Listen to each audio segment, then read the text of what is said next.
About noon, and darkness came over the whole land, until 3 in the afternoon, while the sun's light failed, and the curtain of the temple was torn in two.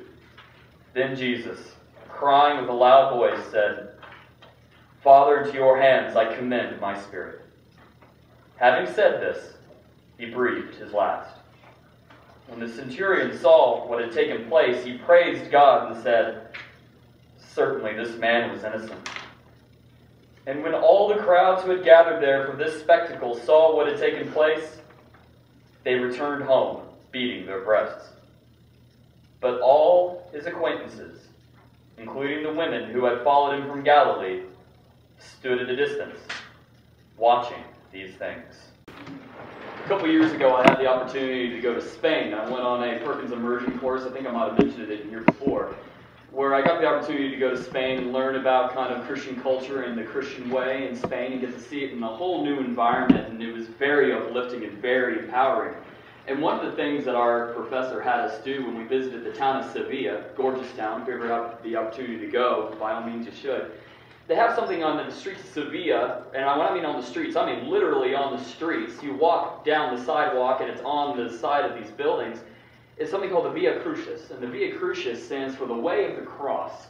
And basically what you do on the Via Crucis is you go through all the stations that Christ went through as he was led up to his final crucifixion on the cross. And when I was going through it, I found myself heavily overcome with emotion. It's amazing how powerful it can be. And I mean, there are sirens going by, there's barking dogs going by, and for some magical reason, all of that just seemed to be shut out while I was going through this experience, the Via Crucis in Sevilla, Spain, while I went from station to station and meditating on everything that Christ had gone through when he went up to the cross. Because the cross, as we all know, is a very, very brutal way to die. Executions have been, unfortunately, through human history for a very, very long time. We've had human executions for a very long time, but the Romans have really perfected it. The Romans knew exactly how to get every last ounce of pain out of your body before you died. And it's just mind-boggling to think about what Jesus went through when he was hanging on that cross. But then you got to think about what Jesus went through leading up to it. The death on the cross was a terrible thing. That everything this poor man had to go through leading up to his execution on the cross was just as terrible. He didn't want to do this. He prayed in the Garden of Gethsemane for this cup to go from him because he didn't want to do it. God, take this cup from me. I don't want to do this. I don't want to do this. That must have been torture on him to think about what he was going to be going through.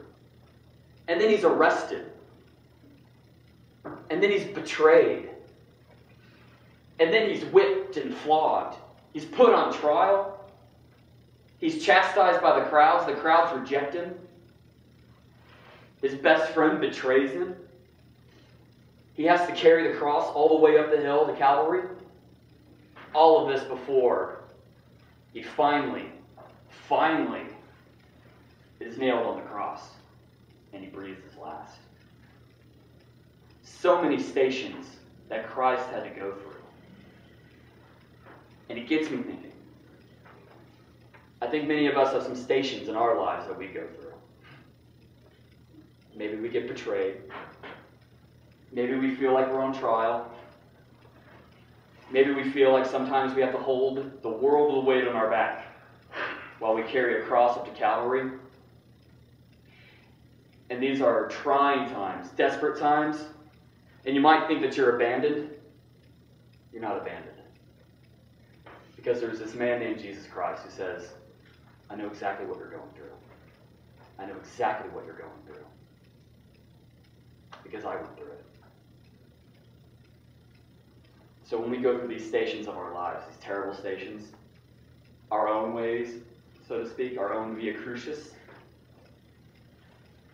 you can think about this wonderful man named Jesus Christ who went through his own stations. And while you're going through yours, you can bet he's going along them with you, by your side, because he will never betray you.